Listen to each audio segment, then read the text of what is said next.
बात है। और श्री हरिराम व्यास जी का पावन चरित्र हम आप सब लोग सुन रहे हैं। भक्तमाल जी में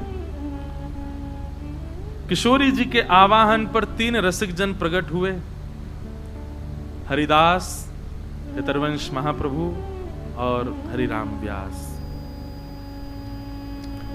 हरिराम व्यास जी का छप्पे गा लें, फिर उनके लीला का थोड़ा चरित्र और सुनेंगे हम लोग। उत्कर्ष तिलक अरुदाम को भक्त इष्ट अति व्यास के, काहू के आराध्य मच्छ कछ नर हरि सूकर, बामन पर साधरन सेतु बंधन जूसल कर, एकन के यह रीत नेम नव धासों लाए, सुकुल सुमुखन सुवन अच्युत गोत्री जू लढ़ाए, 9 गुण तोरी नूपुर गुहो, महत सभा मधिरास के, उत्कर्ष तिलक अरुदाम को भक्त इष्ट अति व्यास के।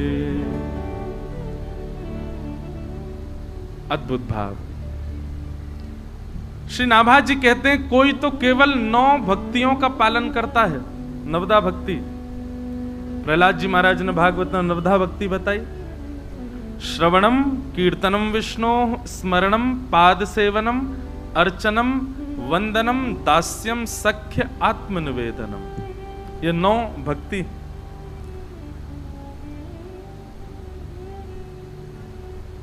नाभा जी कह रहे हैं कोई तो नवदा भक्ति का पालन करता है, परंतु हरिराम व्यास जी की तो एक ही भक्ति है, क्या? उत्कर्ष तिलक और उदाम को भक्त इष्ट अति व्यास के। उनकी एक ही भक्ति है, जो हरि के हैं वो मेरे हैं, और जो हरि के नहीं है वो मेरे नहीं है, उनसे मेरा कोई संबंध नहीं। जो वृंदावन के हैं वो मेरे हैं, उनके अतिरिक्त मेरा उनसे और कोई संबंध नहीं। ऐसे व्यास जी के यहां श्री जुगल किशोर लाल प्रकट भय। बड़ी मधुर चर्चाएं हैं महाराज जी, कई अंतरंग लीलाएं भी हैं। हम तो अभी रस पक्ष तो छेड़ ही नहीं रहे, तीनों का अभी तक स्पर्श ही नहीं किया, पर आज पता नहीं मन में भाव आया कि हरिराम व्यास जी के चरित्र में थोड़ी सी रस चर्चा करें, थोड़ी सी अंतरंग चर्चा निकुंज की करें। बहुत ध्यान से सुनेंगे सब लोग।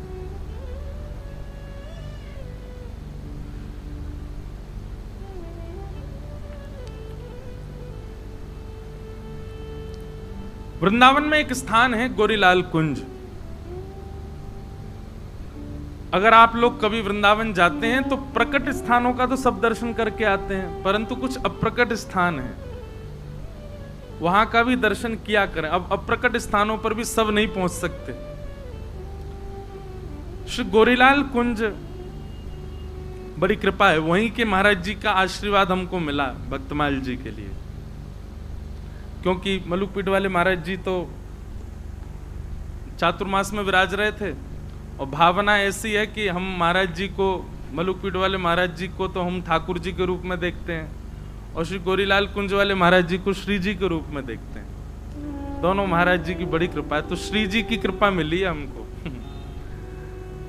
तो गोरीलाल कुंज में जब आप कभी दर्शन करने जाएं, मैंने एक आध बार उनकी लीला सुनाई है। वहां उस स्थान का नाम गोरीलाल इसलिए है, लाल जी तो कारे हैं, पर गोरी कैसे है गए? बोले वहां किशोरी जी लाल जी बन के बैठी हैं और लाल जी किशोरी जी बन के बैठे हैं। गोरे लाल जी हैं, मतलब किशोरी जी लाल जी के रूप में बैठी हैं, इसलिए गोरीलाल कुंज। ये सत्य है। वहां किशोरी जी ठाकुर जी का श्रृंगार करके खड़ी, आप देखेंगे तो आपको लगेगा प्रिया प्रियतम खड़े हैं, पर उल्टो है, प्रियतम के रूप में प्रिया जी हैं और प्रियतमा के रूप में प्रियतम है। गोरीलाल कुंज अद्भुत स्थान। उस स्थान की और विशेषता यह है कि वहीं गोरीलाल कुंज के बगल में निकुंज है, जहां पर रसिक त्रिवेणी नित्य, महाराज जी एक आध बार नहीं, रोज श्री हरिराम व्यास जी, स्वामी श्री हरदास जी और हितरवंश महाप्रभु तीनों उस स्थान पर बैठ करके रस चर्चा करते थे। ऐसा वो स्थान है। आज भी उस स्थान का जो रूप स्वरूप है वो वैसा ही है जैसा स्वामी जी के समय पर था, महाप्रभु जी के समय पर था, व्यास जी के समय पर था। आज भी वही रज है, आज भी वही वृक्ष है जिसके नीचे बैठ के तीनों की चर्चा होती थी।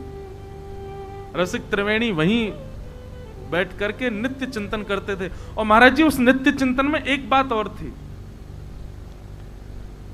कभी कभी श्री हरदास जी महाराज मानसी में चले जाते, और मानसी में जब स्वामी जी जाते तो हितरवंश महाप्रभु और हरिराम व्यास जी आप दोनों नेत्र बंद करते, तो महाप्रभु जी की स्वामी जी हरिदास जी की मानसी का दर्शन आप दोनों को होता था। स्वामी जी अपनी मानसी में क्या देख रहे हैं। ललिता जी, विशाखा जी और वंशी तीनों हैं। एक दिन के मानसी का चिंतन है। पद स्वामी जी का तो बहुत कठिन है, लेकिन भगवत रसिक देव जी ने उस वाणी को गाया है। बहुत ध्यान से सुनिएगा, बहुत अंतरंग चर्चा है। अष्टदल कमल के ऊपर एक बार मैं ये चर्चा भी सुना चुका हूं राधा रसामृत प्रसंग में। अष्टदल कमल पर मानसी में चिंतन कर रहे हैं स्वामी जी महाराज, स्वामी श्री हरदास जी। अष्टदल कमल का सेज है और उस सेज पर श्री प्रिया जी पौड़ी हुई हैं, सो रही हैं। सखियों का सुख क्या है? प्रिया प्रियतम का मिलन अत्यंत सुखदायी है। प्रिया प्रियतम का रास विलास अत्यंत सुखदायी है, पर उससे भी ज्यादा सुखदायी जब श्याम सुंदर और प्रिया जी पौड़ जाएं, थक हार के सो जाएं और बड़े गहरी निद्रा में चले जाएं, तब सखियों को बहुत सुख मिलता है।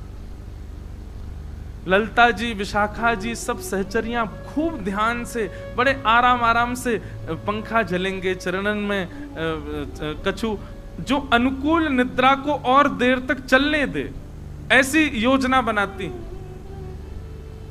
नेक भी यदि ऋतु में परिवर्तन होने लग जाए, थोड़ी गर्मी सी है जाए, तो ऐसा वातावरण कर देंगे कि नहीं, दोनों प्रिया प्रियतम सोए हैं, कहीं उनको श्रम नहीं है जाए, तो शीत वातावरण है जाए। नेक भी शीत वातावरण है जाए तो सखियां कछु ना कछु ऐसी व्यवस्था करें कि नहीं, अनुकूल व्यवस्था बनी रहे।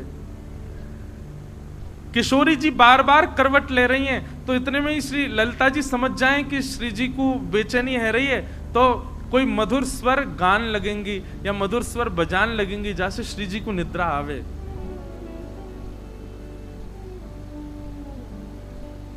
सेज पर पौड़े भय श्यामा श्याम को देखनो सखियन को सबसे बड़ा सुख है।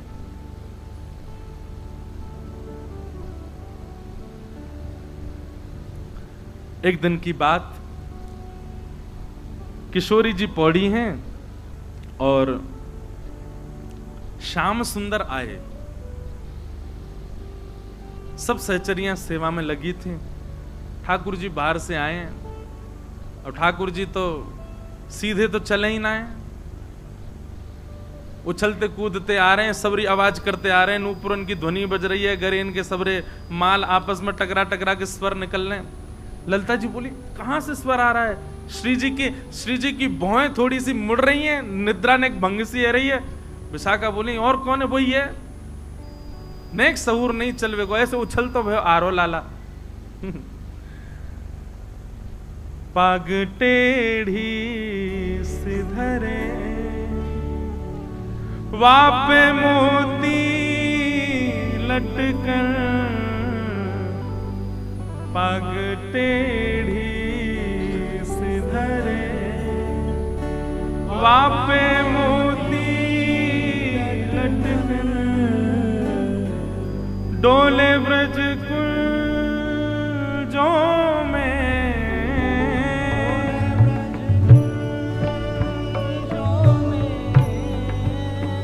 डोले ब्रज कुंजों में,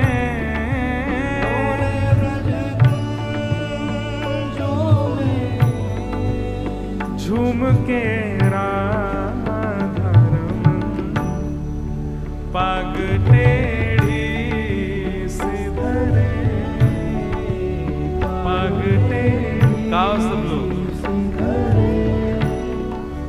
वापे मोती लटकन पग टेढ़ी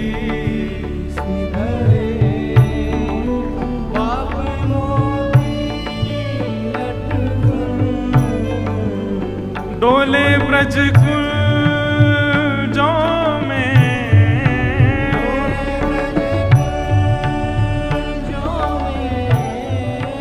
डोले श्री वृंदावन में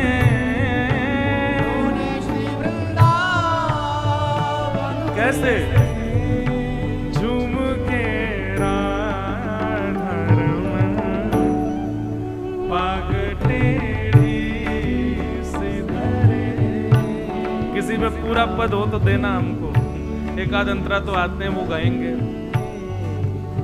मुस्कुराते हैं तो जी उठते हैं मरने वाले, मुस्कुराते तो जी उठते हैं। जन्माष्टमी को व्रत टूट जाएगा नहीं गाए हो तो गाओ।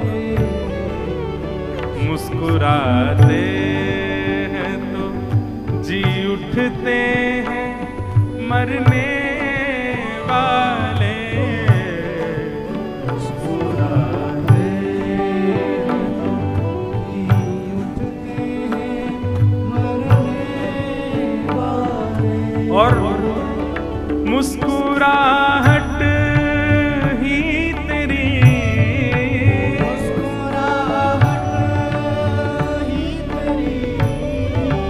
मुस्कुराहट ही तेरी मुस्कुराहट ही तेरी करती जीते जी मरण पग टेढ़ी सिधरे पग टेढ़ी सिधरे। हाँ वाप मोती लटकन पग टेढ़ी सिधरे वापे मोती लटकन डोले ब्रज कुल जो में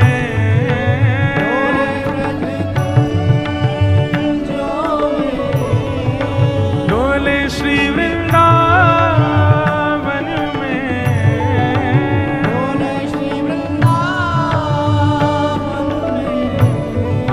झूम के राधा रमन पग टेढ़ी सिधरे पग टेढ़ी।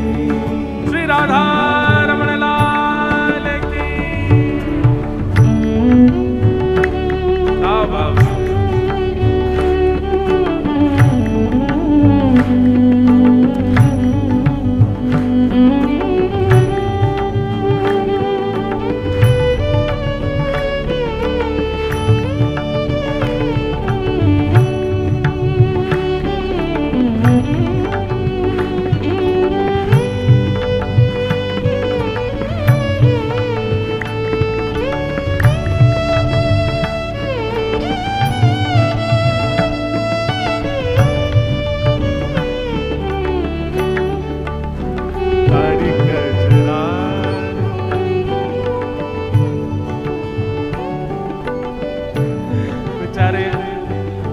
तो दे गए लेकिन लोग लगा गए।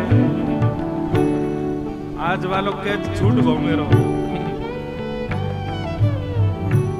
अच्छा सुनो ये 50 तो पूरी दुनिया पता चल जाएगा। कल क्या हुआ था कि श्री जुगल किशोर जी की पाग वाला प्रसंग आया कि उनकी पाग बंधी नहीं।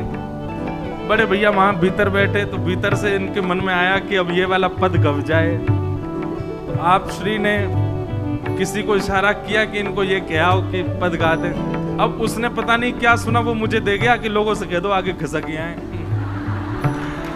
अब ये बोले महाराज जी मैं तो कही तो ये थी पद गाने की, वो क्या लिख के देंगे आपको। आज ये पहले ही रख के धर गए यहाँ पे, बोले कि आज ये पद कहाँ ना है। तो अब तो जब भी ठाकुर जी टेढ़े चले मुझे यही पद याद आवे।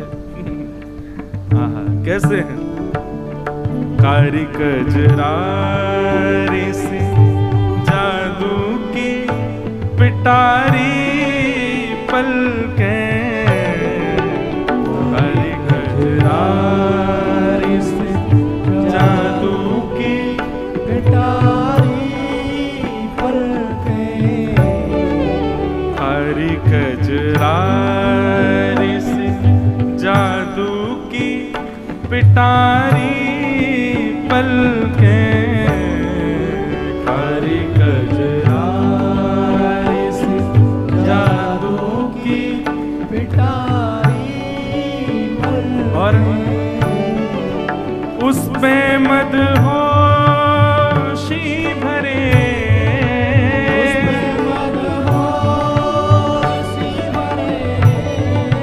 उस पे मदहोशी भरे,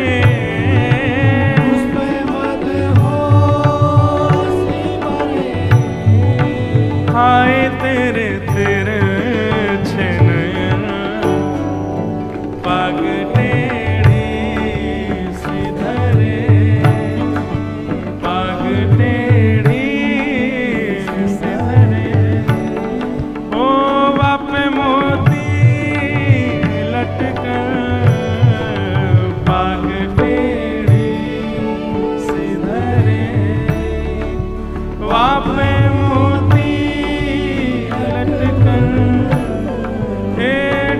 ब्रज कुंजो में,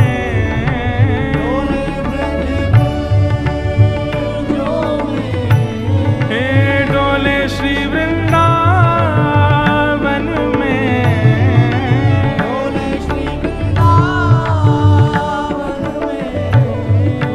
झूम के राधा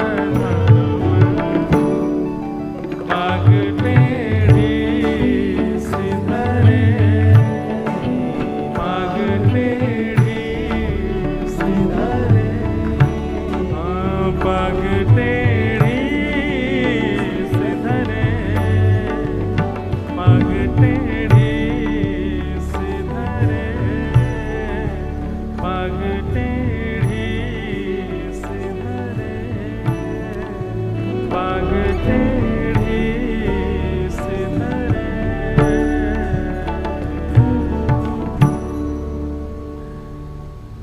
तो भैया ये दे दियो।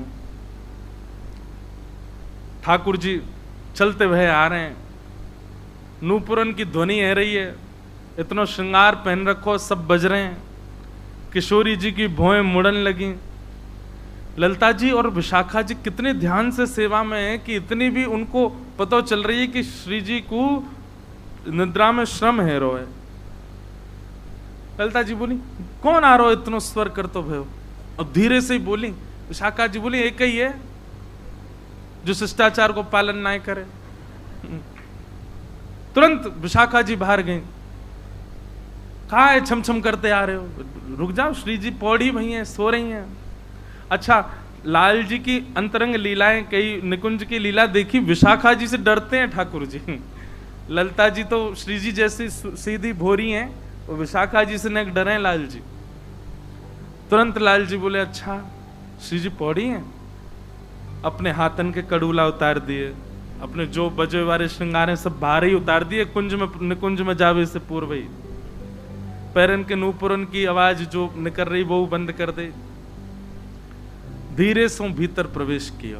आहा, जैसे ही देखो कि महाराज सेज पर श्री जी पौड़ी हैं और श्री ललिता जी बड़े धीमे धीमे चरण दबा रही हैं, मधुर स्वर में राग रागनी बड़ी धीमे स्वर में पीछे बैठी सखियां सब गा रही हैं, और श्री जी बड़ी गहरी निद्रा में पौड़ी हैं। ललिता जी को देख करके लाल जी के मन में भाव आयो, आज की सेवा तो मोह प्रदान कर दो। नीचे बैठ गए घुटने पे, और घुटने पे बैठ करके ललिता जी से कह रहे हैं, ललिता जी मोह चरण दबान दो ना श्री जी के। आहा, केवल ठाकुर जी ने ललिता जी के बगल में बैठ के इतनी कही है, मोए चरण दबान दो। इतने में ही ललिता जी कह रही हैं, चापत चुपरत सेज पर विहारिन दास मुख मौन। ठाकुर जी कह रहे हैं, श्री जी ललिता जी मुझे चरण दबान दो। इतने में ही ललिता जी ने मुख पर उंगली रखी, बोलो बोलो मत। ठाकुर जी धीरे धीरे बोल रहे, मुझे चरण दबान दो। ललिता जी कह रही, इतनो भी मत बोलो। चापत चुपरत सेज पर बिहारिन दास मुख मौन। चरण दबाते भय। बिहारिन दास को मतलब कहा है महाराज जी, बिहारिन दास रसिक वर हुए, पर बिहारिन दास, बिहारी मतलब ठाकुर जी, और बिहारिन मतलब किशोरी जी, और उनके दास कौन? ठाकुर जी। बिहारिन दास मुख मौन। देखो लाल जी, आप बोल रहे हो ना, तो आपके मुख से जो हवा निकल रही है, वाकी उष्णता भी देखो श्री जी के तलवेन को लाल लाल कर रही है। ऐसी सुकोमला है हमारी लाडली जी। बोलो मत, चुपचाप बैठे रहो, निकुंज है ये। अब लाल जी बोले, अब कहा करूं, भोंते इशारों करूं कि मुपाम दबान दो। ललिता जी समझ गई, चरण सेवा करवे की आज्ञा ले रहे हैं। अब ये मानसी में देख रहे हैं, और सब दोनों व्यास जी और हितरवंश महाप्रभु को भी दर्शन है है।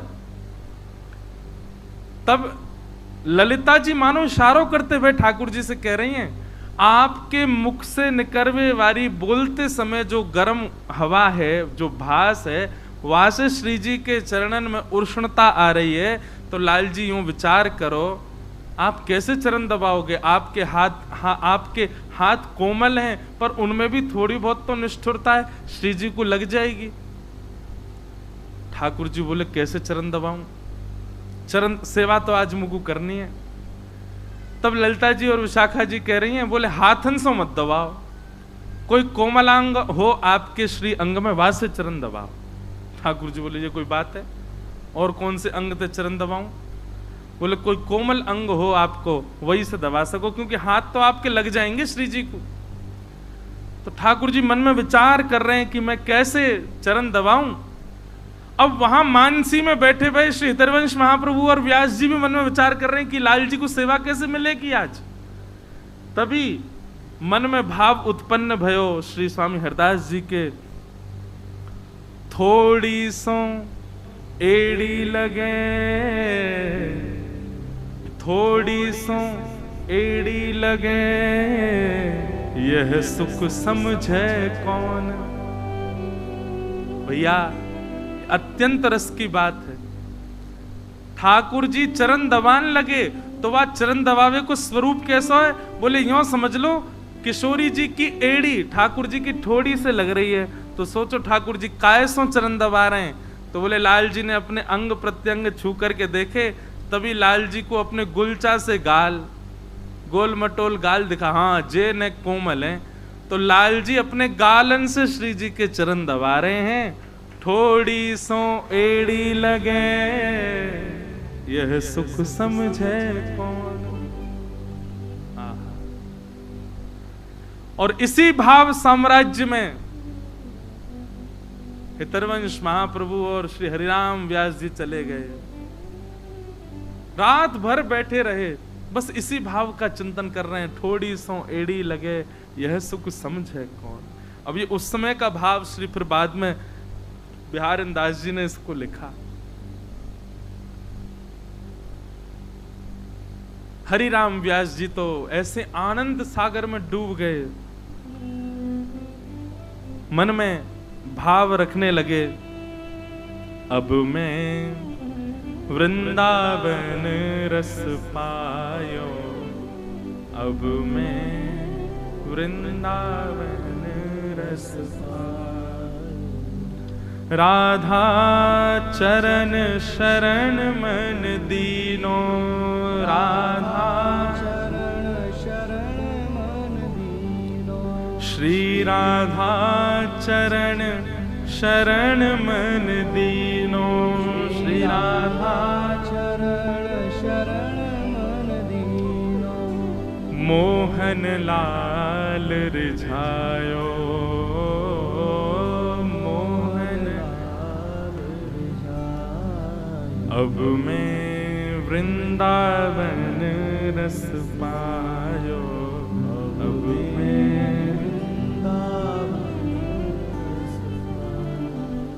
सूतो है तो विषय मंदिर में, सूतो है तो विषय मंदिर में, सूतो है तो विषय मंदिर में, सूतो है तो विषय मंदिर में, हित गुरु टेरी जगायो, हित गुरु टेरी जगायो। अब मैं वृंदावन रस पायो, अब मैं वृंदावन रस। कोई ने जाके पूछी क्यों, अब कहाँ मिल गए हो तुमको वृंदावन में, जो अब तक नहीं मिला, अब कैसे कहाँ मिल गए हो व्यास जी? तब व्यास जी कह रहे हैं, अब तो व्यास बिहार विलोकत, अब तो व्यास बिहार, अरे अब तो मुकु मानसी में बिहार दिखवे लगो है, शामा शाम को चिंतन है लगो है। जब भी नेत्र बंद करके बैठू नित नूतन अवस्था, नित नूतन लीला को दर्शन होवे। भैया श्री हरिराम व्यास जी मानो संकेत कर रहे हैं, नेत्र बंद करवे पर, भजन करवे पर, नाम जप करवे पर यदि वृंदावन की स्मृति और वृंदावन को बिहार नहीं दिख रहा है तो समझो अभी वृंदावन मिलो नहीं है। हम बार बार क्यों प्रकाश डाल रहे हैं कि मानसी की भावना रखो, मानसी, और मानसी तब तक नहीं होगा जब तक मन शुद्ध चित्त नहीं होगा, और मन शुद्ध चित्त तब तक नहीं होगा जब तक रसिक जनन की, वैष्णव जनन की, भक्त जनन की सेवा नहीं करोगे। ठाकुर जी की सेवा से तन पवित्र रह जाएगा, बुद्धि पवित्र रह जाएगी, लेकिन मन की विशलता, मन के अंदर जितने भी आपके जो दूषित भाव उत्पन्न होते हैं वो तो वैष्णव चरण रज से ही दूर होंगे, वैष्णवन की वाणी से ही दूर होंगे। और जब मन पवित्र रह जाएगो तो वह मन पवित्रता, वह पवित्र मन में निकुंज आवेगो, वृंदावन आवेगो, यमुना जी आएंगी, और जब निकुंज वृंदावन यमुना जी आएंगी तो निश्चित है रास प्रकट होगो, विहार को दर्शन होगो। महाराज जी हम सामान्य बात नहीं कर रहे हैं, छोटे छोटे बच्चे आते हैं कथाओं में, स्कूल में कॉलेज में पढ़ने वाले ज्यादातर सब बच्चे बैठे हैं यहाँ पर। कितने बालकों को मैं जानता हूं जिनको निकुंज का और आभास होता है, मिलने आते हैं तो रोज सब, ये बड़ी कृपा है ठाकुर जी की, हमसे जितने भी लोग मिलने आते, जितने भी कथा में आते, सब निकुंज के उपासक हैं। सुबह सुबह बालक मिलने आते हैं तो आकर के अपना अनुभव बताते हैं कि कई बालक हैं, कई मोटे बड़े बूढ़े भी हैं, सभी बालक नहीं है। कोई यूं सोच रहा हो कि ये बहुत बड़े हैं इसलिए सबको बालक बोल रहे हैं, व्यास है इसलिए बालक बोल रहे, नहीं तो कई तो बड़े बड़े भी बैठे हैं यहाँ पे। सबको अनुभव होता है। किसी को ऐसा अनुभव हुआ कि श्री राधा रमन लाल जी ने आज ऐसी पोशाक धारण करी, मन में भाव आया वैसे ठाकुर जी ने पहन लियो। किसी के मन में कोई भावना, किसी के मन में कोई भावना। एक बालिका आई, एक लाली आई, उसने अपने मन की भावना बताई, इतना सुंदर भाव। क्या भाव कि एक दिन ठाकुर जी पूर्णिमा पे ही क्यों मिलते हैं? जब भी देखो रास कब हुआ पूर्णिमा पे, रास कब हुआ शरद पूर्णिमा पे, रास कब हुआ पूर्णिमा। और जब भी कोई चर्चा होगी रस चर्चा तो उसमें किशोरी जी का मुख कैसा, बोले पूर्णिमा के चंद्रमा जैसा। बोले महाराज जी अमावस्या के साथ इतना बुरा क्यों हो रहा है? बोले ठाकुर जी और प्रियालाल जी ये सब चंद्रमा की छाया में ही मिलते हैं, अमावस्या पे क्या करते हैं? क्योंकि अमावस्या के दिन तो लाला तो अंतर ध्यान है जाता होगा, समझ रहे हैं बात? कारो कारो लाला दिखतो ही नहीं होगा, श्री जी बेचारी ढूंढती होंगी कहाँ है लाला। मैंने कि तो बोले महाराज जी भाव आया कि एक दिन श्री प्रियालाल जी को मिलन भयो निकुंज। अब देखो ये अभी के बालक की एक विचार, मानसी भाव। बोले प्रियालाल जी के मन में भाव आयो कि हम मिलें, और वादिन हती अमावस्या। तो श्री जी बैठी हैं, प्रतीक्षा कर रही हैं, लाल जी आए। लाल जी कब कब में आ गए, श्री जी को पता ही नहीं चली। तो कहा भाई, बोले बैठ कर मुस्कुरा गए, तो दांत दिखे, बोले ओहो आ गए। अमावस्या। अभी तो हम बना के बोल रहे, ऐसी बात नहीं। लाल जी हमारी पीताम्बरी पहन के चले महाराज, पद्मराग के कड़ूला पहने, कछु नहीं दिखेंगे तो श्रृंगार ऐसा पहन के रहे कि सब दिखेगा। तो कभी महाराज जी ऐसा हो, गोविंद देव जी के दर्शन कर रहे हो, पूरी लाइट चली जाए, गोविंद देव जी कैसे दिखेंगे फिर? आंख ही आंख दिखेंगी, पोशाक दिखेगी पीली पीली, ये सब चटकदार कपड़ा यही मारे पहने लाल। बड़े चतुर हैं महाराज। श्री भीष्म पितामह ने भागवत जी में वर्णन किया है। बोले कैसे हैं ठाकुर जी? रवि कर गौर वराम वरम विधान। तो लाल जी आए और लाल जी आकर के बैठे, तो श्री जी के मन में भावना आ रही है, लाल जी को स्पष्ट दर्शन नहीं है रो है, कहा करूं? तो किशोरी जी के मन में भाव प्रकट होवे तो प्रकृति व भाव को पूर्ण करने में लग जाए। श्री जी कछु चाह रही हैं तो प्रकृति लग जाएगी, ये पूर्ण होनी चाहिए। इतने में ही छोटे छोटे जुगनू उड़ते भय आए, और जैसे श्री जी के पास आ करके जुगनू बैठे, छोटे छोटे जुगनू, तो श्री जी एक एक जुगनू को उठा रही हैं, और लाल जी के कछु जुगनू की तो लड़ बना करके सुंदर पाग के ऊपर पहनाई है, कछु जुगनून को कुंडल के ऊपर पहना दियो है, जुगनून को जैसे गले में माला पहनी है तो वह माला के एक एक मोती के ऊपर एक एक जुगनू बैठा दियो, हाथन में बैठा दी, बाजूबंद में बैठा दी, यहाँ करधनी में बैठा दी, पामन में, या प्रकार से लाल जी को पूरा सर्वांगीण जुगनून से श्रृंगार कर दियो। अब लाल जी दिखने लगे। जैसे ही लाल जी दिख रहे हैं तो जुगनून की जो पीछे की धीमी धीमी जो लौ है वहां से लाल जी जगमगा रहे हैं। वहां को देख करके श्री जी इतनी फूली, इतने आनंद में भर गई महाराज कि एक तो श्री जी को स्वरूप तप्त कांचन गौरांगी, ऊपर से लाल जी के ऊपर जुगनू बैठे उनको स्वरूप, दोनों की छाया पड़ी बगल में बह रही यमुना जी पर, यमुना जी से वही छाया को प्रतिबिंब पड़ो आकाश में, और जैसे ही आकाश में प्रतिबिंब पड़ो अमावस्या में खोए भय चंद्रमा पर जाकर के प्रतिबिंब पड़ो, और अमावस्या पर पूर्णिमा प्रकट है गई और ठाकुर जी को रास बिहार भय। अब मैं मन में विचार करूं, ये मानसी का भाव है आज के बालक का, और वो आवे कभी कभी कथा में आवे, मुझे नित्य कोई एक मानसी का भाव सुनावे।